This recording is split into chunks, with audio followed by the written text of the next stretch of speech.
बिस्मिल्लाहिर्रहमानिर्रहीम। मेरी YouTube family आप सबको मेरी तरफ से अस्सलामु अलैकुम।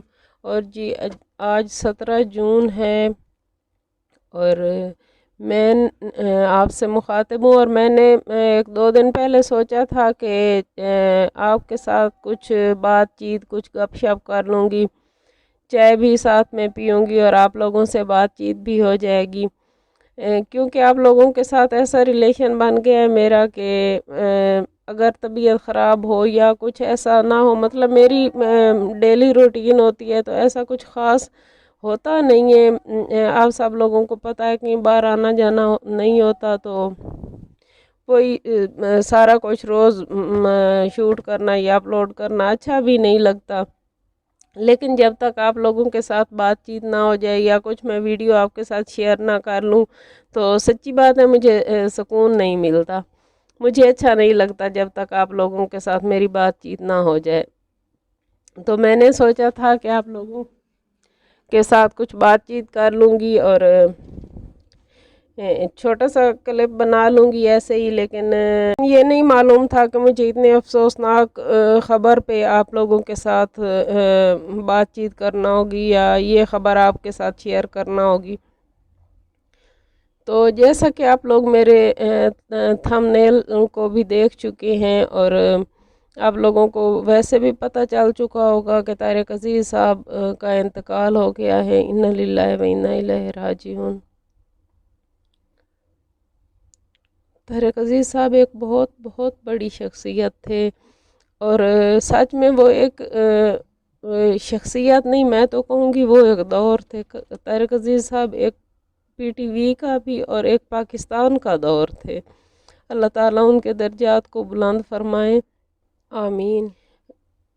और मेरे लिए तो तारिक अज़ीज़ साहब की शख्सियत पे बोलना मुश्किल ही नहीं, नामुमकिन है, बिल्कुल भी नामुमकिन है तारिक अज़ीज़ साहब जैसे इंसान की शख्सियत पे बोलना।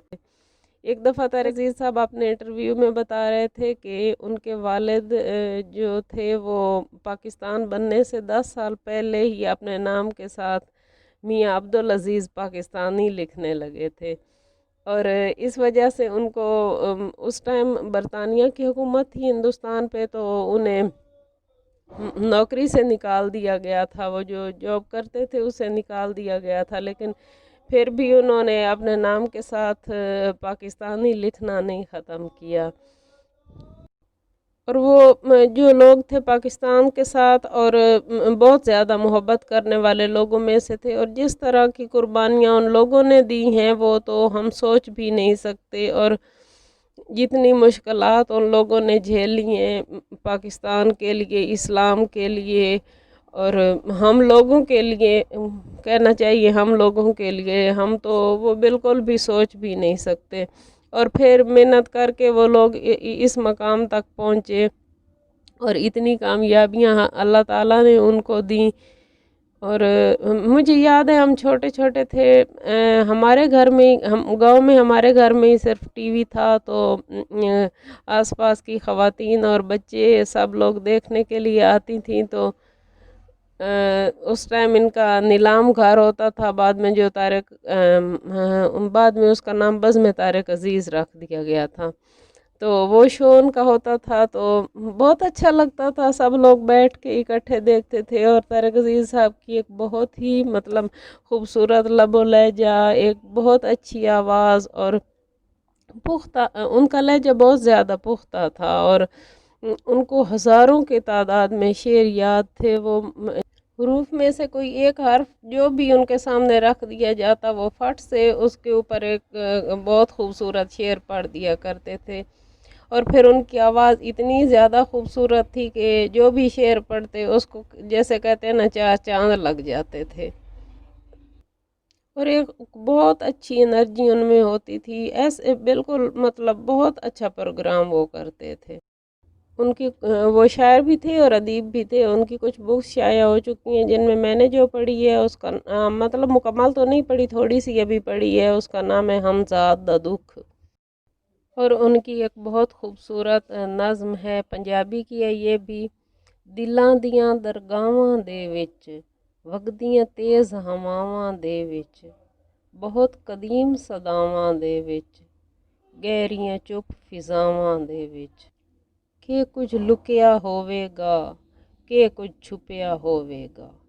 طارق عزیز صاحب کے بارے میں تو میں آپ کو پہلے بھی کہہ چکی ہوں کہ بولنا اور ان کے لیے سب کچھ مطلب کچھ بھی کہنا بہت زیادہ مشکل ہے، تو میرے لیے تو بہت ہی زیادہ مشکل تھا۔ بس دعا ہے اللہ تعالیٰ ان کے درجات کو بلند فرمائے، ان کو جنت الفردوس میں اعلیٰ مقام عطا فرمائے۔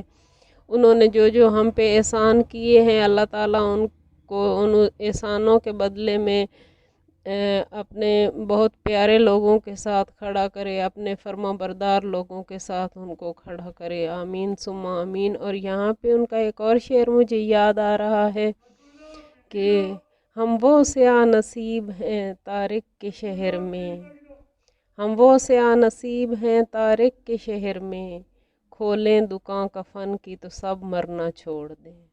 اور اسی طرح جب ان کا شو شروع ہوتا تھا جو نیلام گھر کے نام سے تھا، اور پھر بزم طارق عزیز، تو ان کا ایک بہت خوبصورت انٹرو ہوتا تھا۔ وہ ہمیشہ آتے ہی سب سے پہلے کہتے تھے، دیکھتی آنکھوں سنتے کانوں آپ کو طارق عزیز کا سلام پہنچے۔ تو میں اب یہ عرض کروں گی کہ دیکھتی آنکھوں اور سنتے کانوں طارق عزیز کے لیے ایک دفعہ فاتحہ پڑھ لیجئے۔ بہت شکریہ، اللہ حافظ۔